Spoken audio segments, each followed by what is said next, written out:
There's a bunch of huge names that are all down right now in terms of their card prices, and it's mainly because the whole NBA market's been down the last couple months due to just attention being elsewhere. Like you've had attention on the holidays. The whole card market's down during the holidays. Then it comes back up and corrects itself in January. You've had some injuries. You've had COVID. You've had replacement players because of COVID. It's kind of the middle of the NBA season, so some of the early hype is worn off. You've got obviously the Super Bowl coming up, so you just a lot of attention off the NBA in the sports card market right now, and the opportunity is huge to buy like the superstars really at like their floor. So you've got guys like AD, Jokic, Embiid, Kyrie, Harden, and let's say Booker.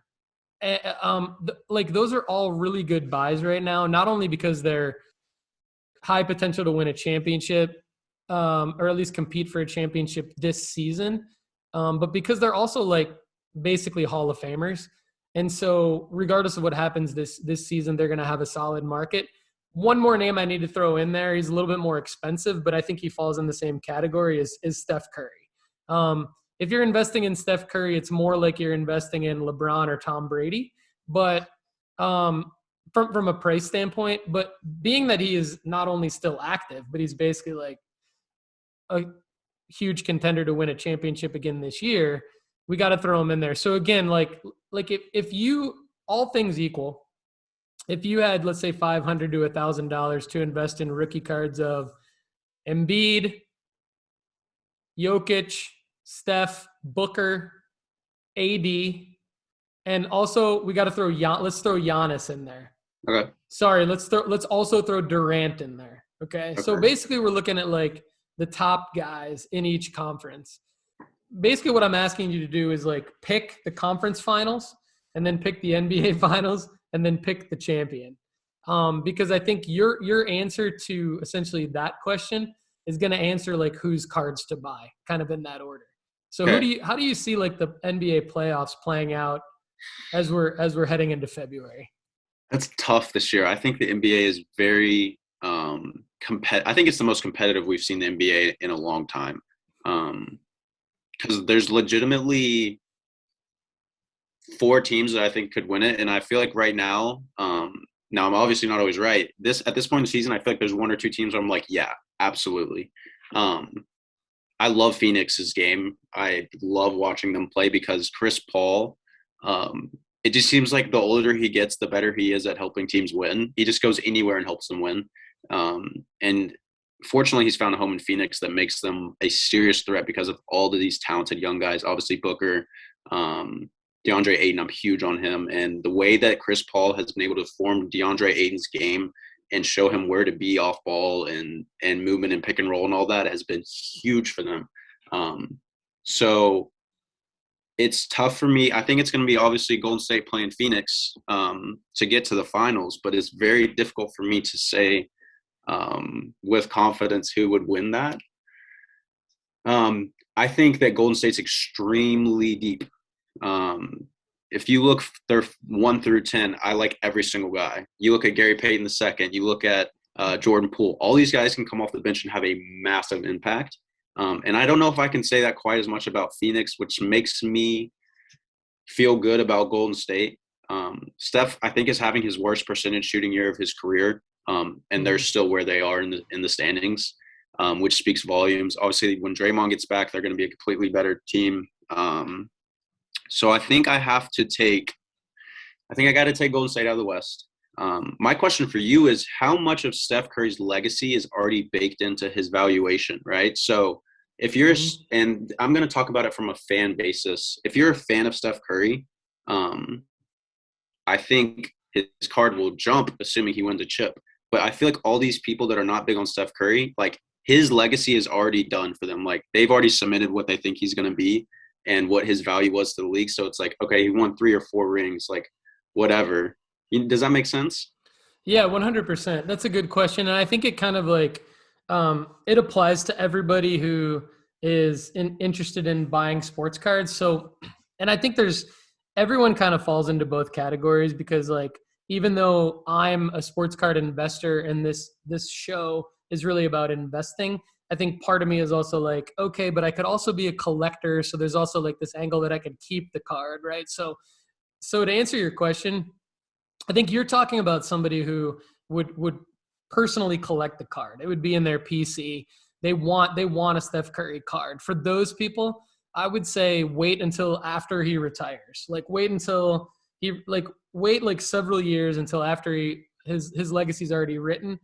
Hmm. At some point after he retires, after he gets inducted into the Hall of Fame, um, his card prices will hit a floor, and you will be able to buy whatever Steph Curry card you want, probably at its floor. And that's probably like a year or so after he retires and gets inducted into the Hall of Fame. So we're talking about like if you want to buy and keep a Steph Curry card, like let's say in your family for the next several decades, um, that would be the way that I would acquire a Steph Curry card because so much of his legacy is already baked into his card prices. Um, if you want to make money in the next 24 months on Steph Curry cards, you might be able to find some gradual dips to where maybe it goes down 5%, maybe even 10% just based on market factors. But you better be damn sure that he's going to win a championship or break Wilt Chamberlain's all-time points in a game record or just something ridiculous. Like you better be sure that he's going to do something ridiculous. So I hope that answers your question. I think Yeah. it's like, okay, there is a lot baked in is the short answer. The long answer is what I just said. It's like, there's going to be a million opportunities to buy Steph Curry cards. You have to make the decision if you want to invest and try to make money over the next 24 to 36 months. That's a different ball game. It's riskier than if you just want to PC Steph Curry for like 50 years. Then I Hmm. think there's going to be a window like after he retires. There's no more hype. He's just a legend. There's going to be like an ultimate floor for his card value, and that's when you buy him if you don't care about making money off his cards. Gotcha. I think that changes my answer for who I think is going to win a chip this year versus who I would invest in out of the big stars. But I will get to that. Um, Coming from the East, I have to go with Giannis. I think he's the new LeBron of the league. I think the league is his right now. He is, man, talk about a guy that's tough not to like. Like he's just so Yeah. happy to be here. Like loves his teammates, loves his family, and has nothing negative to say about anyone, which I think is awesome. It's really easy to pull for guys like that. And he is turning Milwaukee into a big market for basketball, which is incredible. Um, yeah, I think he comes out of the East. Unfortunately, the Nets, I mean, injuries, COVID, who's playing, who's not. It's just, I really would have liked to see them all play together. I think we've only gotten to see like 12 games or something of them on the floor. So for that inconsistency, I love KD. I think he's the best scorer of all time, but I'm going to go with Giannis and the Bucks. And the Bucks versus the Warriors, I'd probably take the Warriors. But I think if we're talking stars, I'm picking Booker to invest in. Okay. Because I think when Chris Paul gets out, the Suns are probably going to have to go into a rebuilding phase at some point because I just think he's holding that entire team together with his wisdom, his infinite wisdom. And I'm curious to see if Booker wants to get to a new market and play with another really big young star. And I think, you put him in a big market with a really good team and some good pieces. I mean, I think he's the best young scorer in the league. So I go Booker. Yeah. Yeah, I think that's something to think about too with Booker is that it sure as hell looks like the Western Conference Finals is like the worst that the Suns are going to do this year. Right. And so I like Booker to the end of, all right, if you were to buy Booker say in February, you're probably buying at a season low because then you're looking at Booker making it to the Western Conference Finals. And assuming that happens, you'll have a long selling window. Like you'll have a window of to make your decision. Like, does it look like you'll probably have games 1, game 2, and game 3 to sort of assess of the Western Conference Finals. Does it look like Phoenix can win? And if they do, then you hold Booker's card to the NBA Finals.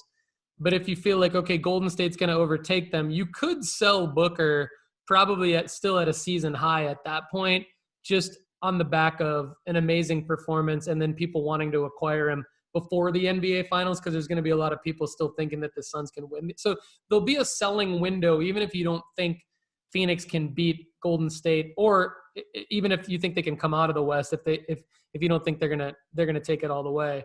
I think I like Booker for that reason. I like your pick on Milwaukee.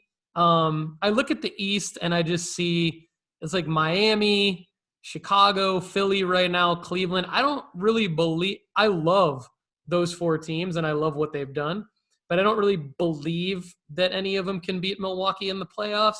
And I don't really believe Brooklyn can beat Milwaukee in the playoffs either. So I just think that I'm hesitant to spend money on a lot of guys. And so great having you on, man. Really appreciate it.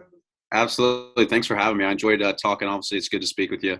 I'd love to do it again sometime. So hopefully we can find a date that I can wake up at 5:30 again, and we can make it work. But I appreciate you having me. Tell Kate I said hello, and then we'll talk soon. We'll do. Sports Card Strategy Show with Paul Hickey and Conner Barnett. Brought to you by MarketMoversApp.com by Sports Card Investor. Go there, save 20% by using the promo code no offseason, all lowercase. And when you pair that with our investment report at nooffseason.com/invest, you have the analysis and the data that you need to make your sports card investment decisions. And thanks again for watching and listening. And one more thing for Conner. I see the Sawgrass poster in the back. So when I'm back in Tennessee, we might need to link up and play some golf. Because, absolutely. I played in 30 degrees. That's one thing I don't do enough of. Yeah. Did you really? 30 degrees. Yeah. So we need to make it happen. It's over in Trenton, Georgia. It's like 25, 30 minutes from downtown Chattanooga. So greens were rock hard. It was terrible. All right. Well, I'm glad you got some swings in, man. All right. Thanks again. Talk to you soon. Yes, sir. Thanks, Paul. See you, man.